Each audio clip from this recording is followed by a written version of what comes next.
All right, welcome back to another episode of the Steel Studio Podcast. We are on with our NFL expert, Chad Schmock. Chad, we want to get your thoughts this week. What are the state of the Browns? They're 4-1. Do you feel like they're a contender? I definitely think they are a contender. I think they've beat now with the win over the Colts. I think that's a quality win for the first time this year, and they're definitely in a good place and better than they've been in a very long time. Yeah, I mean, they're definitely breaking records. It's been a long time since they've been 4-1, since Belichick, I think, was their last coach. But speaking of coaches, do you think Kevin Stefanski is that good, or what are your thoughts on him? So I think Kevin Stefanski is the best coach that the Browns have had since Butch Davis. But that's not exactly saying much, considering some of the other options that we've had. See Hugh Jackson. But I think he's got some possibilities. I want to see how he maintains the rest of the year. I think 5 games in to anoint him the second coming is a bit premature, but I definitely think he's the best that the Browns have had in a while, and I think he's capable of big things. Fair enough. Baker Mayfield, do you kind of feel like he's in a different role this year, especially in terms of behavior? I think Baker has matured. I think, Baker is starting to grow up a little bit. I think hopefully being married plays a role in that. I don't know that he really knew how to handle the success that he had after his rookie year. And I think, with Freddie Kitchens as the head coach, he really didn't hold him as accountable as what he probably should have. And I think if nothing else, Kevin Stefanski and Alex Van Pelt are holding him accountable. But I think it's a different role for him. He's more of a game manager this year instead of, dropping back and throwing the ball 40, 50 times a game. Hey, Chad, Rick Mooney, how are you? Great, Rick. How are you? Good. Hey, the Browns O-line, it seems better than last year. What are their strengths and their weaknesses, and what kind of scheme do they run? And how has it been so successful this year?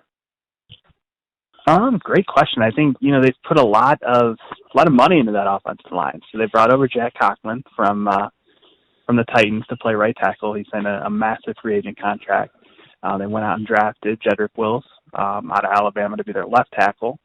And they also, Wyatt Teller is really kind of taken a step forward to be one of the better guards in the league. So I think those 3 guys have really, really helped the development to go along with Joel Bitonio, who's been perennially one of the better guards in the league. I don't think you're going to see Wyatt Teller against the Steelers. He's dealing with a little bit of an injury, so I don't think you'll see him this week, but the other 4 guys will be there. And I think they do a nice job.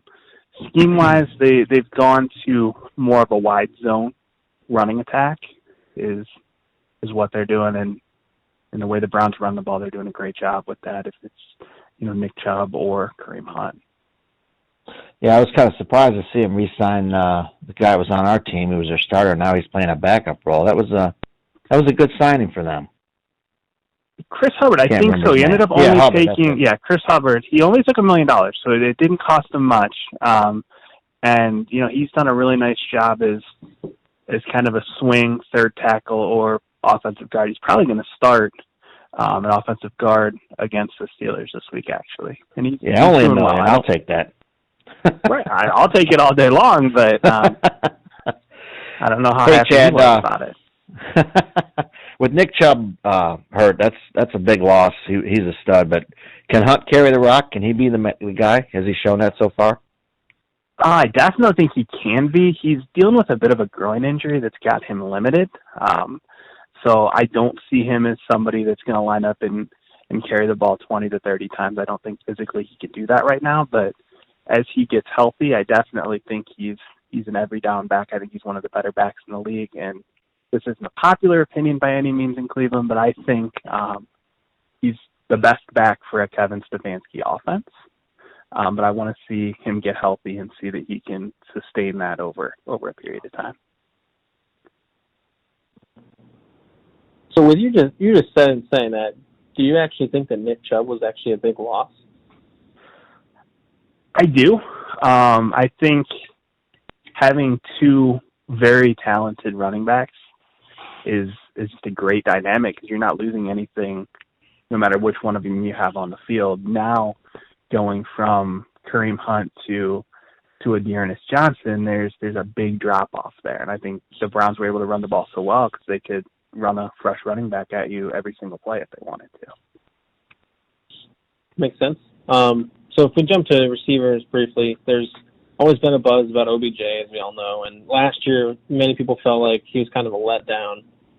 Do you feel like he's back in full force this year, or have they just kind of failed to play strong defensive unit, barring the Colts? Another great question. I definitely think he's better this year. You can definitely see more of a connection between him and Baker, and they're really making an effort to not force him the ball, but find him when he's open. So I think there's more of a connection there. I think he's better. Is he that all-pro that he was 3 or 4 years ago? I'm not sure. I don't think he's quite going to get back to that level, but I think he's going to be a very, very good wide receiver. He'll probably get to 1,000 yards, and given the name Odell Beckham Jr., he's going to attract a lot of attention regardless and open things up for Jarvis Landry. So if we switch to their D briefly, their D-line, obviously we know they're good with Myles Garrett. Do you think that that's the strength of this team? And I kind of want to get your thoughts on how they compare against the Eagles D-line. Without question, that's the strength of their team. I think they're a little bit better than the Eagles defensive line when healthy. Myles Garrett, one of the best defensive ends in the league. I mean, he's going to attract a lot of attention.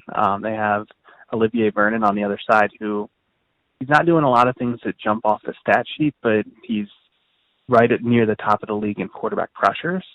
So that helps on the outside. And then the defensive tackles, Sheldon Richardson, Larry Ogunjobi, they're very, very, very good against the run, and they're starting to get a little bit more pressure on the quarterback as well. Ogunjobi's another guy that you may not see this week. He's dealing with an oblique injury, probably a little bit more 50-50 at best that he's going to play. They have a rookie third-round pick out of Missouri, Jordan Elliott, who started last week. He had a pretty decent game, but you can definitely tell there's a drop-off between him and Ogunjobi. Do you think that Myles Garrett has something to prove in this game, especially after, the last time that he saw the Steelers was when him and Mason had that altercation. Do you think that he has something to prove here? I would definitely think so. I think, there's going to be both sides of the ball. They're going to want to get him, that Steelers offense, and I think he's going to want to make a statement against them, but I think it's important to remember the amount of respect that he has for Ben Roethlisberger. So I think he's going to be 100% on his best behavior, and I think you're going to see an aggressive Myles Garrett, but I think it'll be different than, if he was going up against Mason Rudolph for sure. I hope he does see Mason Rudolph at the end of the game at least. The linebackers for the Browns, is that a weakness? And what kind of blitz? Do they blitz at all? What's their scheme and look like for them? So it's situational blitzing. They don't blitz a ton. Linebacker is definitely a weakness. Cleveland has not shown much of an interest in really acquiring a top-tier linebacker. So they have, a couple of guys that they drafted, Sione Takitaki and Mac Wilson, who, they're not bad, but they're not somebody that's going to necessarily affect the game and somebody you're going to scheme for, like a Ryan Shazier or, a Devin Bush would. Yeah. I think, are they more of like just let the D-line get in there and pressure and slow people down and they just clean up more? Kind of like the Eagles team? The majority of their stuff is run blitzing, so just trying to stuff the run. Mm-hmm. They're not really going to be a unit that's going to try to get after the passer and try to really get sacks. But I think that's somewhere where the Steelers could really feast. They've shown an inability to cover the tight end. Mark Andrews from Baltimore just went crazy on them. I think the Steelers tight end could do something very similar. I was kind of surprised when they let Schobert walk, and he was been a big thorn in our side, so we're glad not to see him. Do you have any insight on why they didn't sign him, why he wasn't returned with all that cap room? I think Joe Schobert was a guy that he'd have a lot of tackles, but if you looked at how many tackles were 10, 12, 15 yards down the field, it was the majority of them. And I think this front office has just really been pretty clear about the fact that they don't value the linebacker position. That's one of the things when you'd asked about Kevin Stefanski, to back up a little bit. That's one of the things that I'm kind of holding out to see what he does. It looks like the Browns are going to have a decent year. He's going to get a little bit more clout. Is he going to insist on going and getting an impact linebacker, either in free agency or the draft? I definitely think that's something that they're going to need if they're going to compete with the Baltimores and the Pittsburghs of the world. On to the secondary. I know Greedy Williams is out for the year, and do they play a zone, a man-to-man, and how have they gotten so many takeaways this year? They lead the league in takeaways, I think. They get very lucky by quarterbacks just making some horrible throws against them. I mean, if you look at the amount of balls that were thrown right to their defensive backs that are dropped, I mean, there's probably 5, 6, 7 takeaways that are left on the field right there. Not counting the ones that they have. They do a little bit of a hybrid, so majority of the time they're going to play man. Sometimes they are in zone. Greedy, like you said, is out for an extended period of time. They kind of hesitated on saying the rest of the year, but it sounds like it's going to be an extended period of time. Denzel Ward is obviously the bell cow back there. He's going to be your number one corner. He does a nice job. They have Terrence Mitchell on the other side, who was probably playing better than Greedy in the preseason, in the practices and leading up to the season, and a lot of last year. Safety is really where they're going to struggle. So they drafted Grant Delpit out of LSU. I thought was the best safety prospect in the draft. He tore his Achilles leading up to the season, so he's out for the year. They have Ronnie Harrison back there, and Carl Joseph. Carl Joseph is injured. He's 50-50 with a hamstring on if he's going to come back, and then Harrison 50-50 in concussion protocol if he's going to come back. So you'd be looking at Sheldrick Redwine going back there, who gets little to no playing time, and then they have Andrew Sendejo back there as well, who I think pretty much anybody in Cleveland would agree is the worst safety in the league. So the Steelers I saw there's a petition this week to get rid of him. I've never seen it. Yeah, he's really, you'll see on Sunday, he's as advertised. They leave the middle of the field open quite a lot. So I know the Steelers and Tomlin, they love Joseph. That's a guy they were real interested in the draft. I was kind of surprised they didn't go after him, but Browns, I think, snatched him up first. Yeah, he really struggled week one, but he was really coming around and starting to play a lot better. It was somebody that I was excited about, and then he gets dinged up a little bit, so hopefully that's not too long term for him. So Chad, can you give us your prediction for this week? Yeah, I think it's a good game. I think it's definitely a good game. I see the Steelers probably in a 1-score game. I just think defensively, there's not going to be enough stops for that Browns defense, and I think Juju Smith-Schuster and just the tight ends are gonna feast against that defense, and so I think it's going to be a little bit more high. So I'm going to say 35-24 Steelers. Whew, I hope so. I'll take that. How about the rest of the AFC North? Rest of the AFC North, I'm still high on. How do you think about it? Yeah.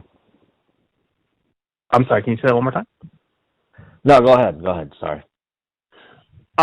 Yeah, I think it's still a Baltimore-Pittsburgh battle. I think those are your top two teams.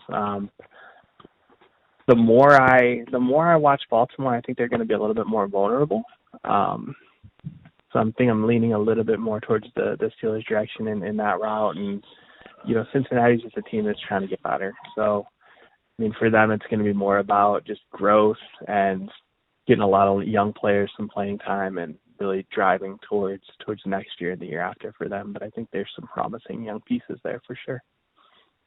Tell you what, if the Browns get a win this week, they really could solidify themselves in a division, really help them a lot. It's huge.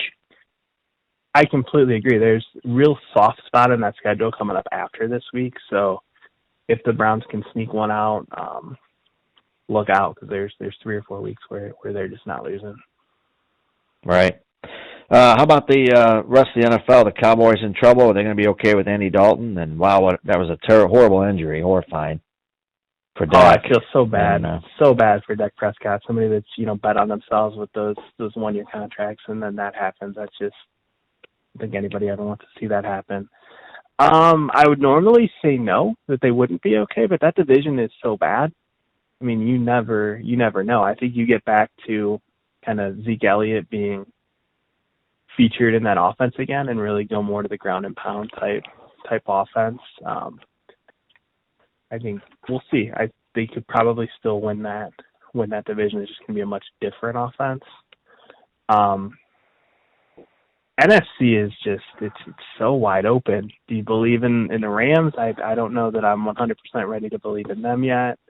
I still think Tom Brady in the Tampa Bay is going to have something to say about this thing before the end of it, but they look a little bit out of sorts. So I'm still back to, I'm going to say Baltimore and Kansas City, and then kind of throw the Steelers into that mix as well as kind of my top tier teams. Yeah, it's going to be interesting. Let's just hope we get through it with the COVID and that mess, and we can get through this and have a great Super Bowl later on. But thanks for your time, Chad. Let's hope so. All right. Thank you, guys. Good luck this weekend.